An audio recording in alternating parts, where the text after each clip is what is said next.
যখন বিশ্বনবী মারা গেলেন তখন ওসমান বিন আফফান, ইসলামের তৃতীয় খলিফা, নাম শোনেন নাই, রাসূলের জামাই, তিনি মাথাটা নিচের দিকে দিয়ে হাঁটু দুটো উঁচু করে তিনি দুই হাঁটুর মাঝখানে মাথাটা ঢুকে দিয়ে তিনি গভীর চিন্তায় পড়ে গেলেন। রাস্তার এক পার্শ্বে বসে বসে কি যেন চিন্তায় পড়ে আছেন। ফামাররা আলাইহি ওমর রাদিয়াল্লাহু আনহু, পাশ দিয়ে ওমর রাদিয়াল্লাহু তাআলা আনহু যাওয়া শুরু করলেন, রাস্তা ধরলেন। ফাসাল্লামা আলাইহি, ওসমান বিন আফফানকে ওমর সালাম দিলেন, আসসালামু আলাইকা ইয়া ওসমান। যখনই সালাম দিলেন, ফালাম ইয়ারুদ্দু সালামাহু, ওসমান বিন আফফান ওমর বিন খাত্তাবের সালামের জবাব দিলেন না। দেখেন, সালাম দিলেন কিন্তু সালামের জবাব দিলেন না। উনি কিন্তু চিন্তায় মাথাটা নিচের দিকে করে বসে আছেন। ওমর বিন খাত্তাবের মনে খটকা জাগলো, কি অপরাধ করলাম? ওসমান কেন আমার সালামের জবাব দিল না? আমি কিন্তু লা ইলাহা ইল্লাল্লাহ এটার ব্যাখ্যা করতেছি, এটার গুরুত্ব বোঝানোর জন্য আমি ঘটনাটা টেনে আনলাম। এক পর্যায়ে ওমর চলে গেলেন সাইয়্যিদুনা আবু বকর সিদ্দিকের কাছে। আবু বকর সিদ্দিককে গিয়ে বললেন, ইয়া আমিরাল মুমিনিন, ইয়া খলিফাতাল মুসলিমিন, আমি তো ওসমানকে সালাম দিলাম, ওসমান সালামের জবাব দিল না। বলে, এটা কি বলো? বলে, হ্যাঁ, আসেন আপনি আমার সাথে।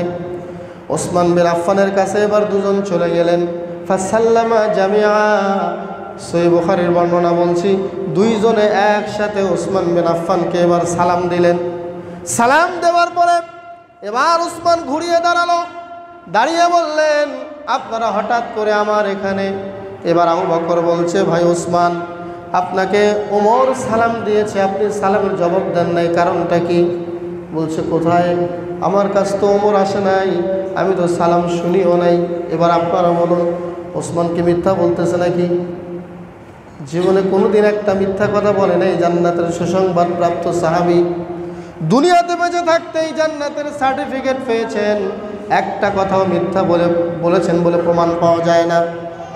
তিনি আস্ত ডাইরেক্ট বলতেছেন, ওমর আমাকে সালাম দেয় নাই। এবার বলেন, তাহলে ওমর কি মিথ্যা বলছে নাকি? না, দুইজনই সত্য কথা বলছেন। এবার আবু বকর সিদ্দিক বলছেন, হে ওসমান, হয়তোবা তুমি এমন কোনো একটি বিষয় নিয়ে চিন্তায় পড়েছিলে, তোমার পাশ দিয়ে কে গেল, তোমাকে কি বলল না বলল, কে সালাম দিল অথবা না দিল, হয়তোবা তুমি খেয়াল করো নাই, হয়তোবা তুমি এটা খেয়াল না করার কারণেই বলছো তোমাকে ওমর সালাম দেয় নাই, কিন্তু আমি বলে দিচ্ছি ওমর তোমাকে সালাম দিয়েছে। এবার ওসমান বিন আফফান বলল, জি জি, আমি একটি বিষয় নিয়ে চিন্তায় পড়ে আছি। এবার সাইয়্যিদুনা আবু বকর বললেন, বলুন, তুমি বলুন, আপনি সেই কি বিষয়ে চিন্তায় ছিলেন? এবার ওসমান বিন আফফান বললেন, ইয়া আমিরাল মুমিনিন, ইয়া সাইয়্যিদানা, হে আমাদের সরদার, আমি যে বিষয় নিয়ে চিন্তা করেছিলাম সেটি হলো, একজন মানুষ যখন মারা যায়, আমরা তো উম্মতে মুহাম্মাদি, আল্লাহর নবী দুনিয়া থেকে চলে গেলেন, কিন্তু নবীর কাছ থেকে এই কথাটা আমি শুনতে পারি নাই যে একজন মানুষকে কিভাবে জাহান্নাম থেকে মুক্তি দেওয়া হবে, কি কারণে, কি কাজ করে মারা গেলে তাকে জাহান্নাম থেকে মুক্তি দেওয়া হবে, এই কথাটা শোনার আগেই তিনি মৃত্যুবরণ করেছেন। এই চিন্তায় আমার মাথা কাজ করতেছে না, আমি চিন্তায় বিভোর, আমার পাশ দিয়ে কে গেল আমি টের পাইনি। সুবহানাল্লাহ বললেন না? দেখেছেন, শুধু রাসূল কি আমাদের জন্য কেঁদে গিয়েছেন নাকি সাহাবীরাও কেঁদেছেন? সাহাবীরাও আমাদের জন্য কেঁদে গিয়েছেন। এবার আবু বকর সিদ্দিক বললেন, ওসমান, তুমি যদিও নবীকে জিজ্ঞাসা করো নাই, হয়তোবা তুমি জানো নাই, কিন্তু আমি আবু বকর তো আল্লাহর নবীর কাছ থেকে এই কথা আগেই শুনে ফেলেছি। বলেন সুবহানাল্লাহ। এর নামই হচ্ছে মুরব্বী, এর নামই হচ্ছে বড়, এর নামই হচ্ছে আমার আগে যারা দুনিয়াতে এসেছে, দুনিয়া সম্পর্কে তাদের জ্ঞান বেশি আছে। কথা বলেন ঠিক কিনা? তিনিও বড়, তিনি সমস্ত উম্মতের লিডার, সমস্ত উম্মতের সরদার হলো আবু বকর সিদ্দিক রাদিয়াল্লাহু আনহু।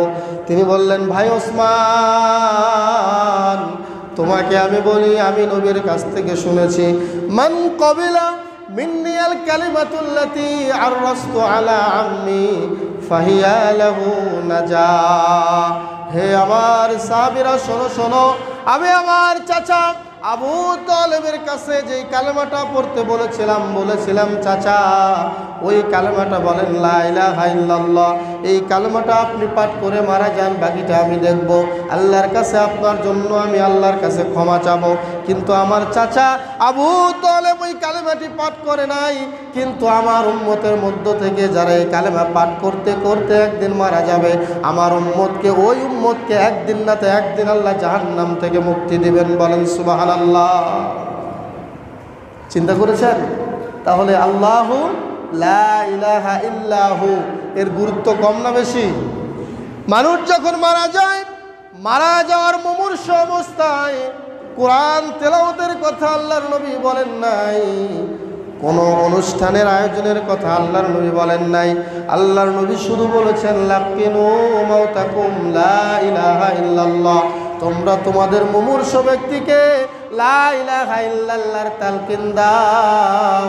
ফাইন কানা আখিরু কালামিহি লা ইলাহা ইল্লাল্লাহ ফাদাখালাল জান্নাহ। যে ব্যক্তি এই কালেমা পড়তে পড়তে মারা যাবে তে সরাসরি জান্নাতে চলে যাবে।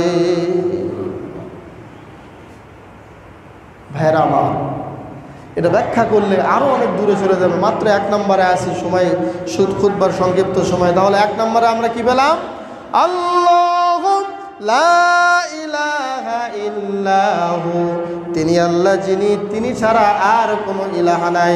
অতএব আমরা যদি আল্লাহর সাথে কাউকে শরীক না করে আল্লাহর তাওহীদ যদি ঠিক রাখি, অবশ্যই একদিন নাতে একদিন আমরা জান্নাতে যাব। বলেন সুবহানাল্লাহ। কেন? আল্লাহ হাদিসে কুদসিতে বলেছেন, আল্লাহর নবী বলেছেন লাউ আতাইতানি বিকুরাবিল আরদি খতায়া, সারা জমিন ভরা পাপ নিয়ে তোমরা গোলাম আমার সামনে যদি দাঁড়ায় যাও, তাহলে আমি আল্লাহ সারা জমিন ভরা বস্তা ভরা ক্ষমা নিয়ে তোমাদের সামনে দাঁড়িয়ে যাব, তোমাদেরকে সব গুনাহ ক্ষমা করে দেব। কিন্তু শিরক যদি করো, আমার সাথে তাওহীদ বন্ধ না করে, তাওহীদের বন্ধুত্ব স্থাপন না করে যদি শিরকে আচরণ করো, আমি আল্লাহ তোমাদেরকে ক্ষমা করব না। তাহলে 1 নম্বরে শিক্ষা পেলাম তাওহীদের শিক্ষা। আল্লাহ নিজের নাম দিয়ে, তাওহীদ দিয়ে, একত্ববাদের ঘোষণা দিয়ে আয়াতুল কুরসি শুরু করেছেন। বলেন সুবহানাল্লাহ।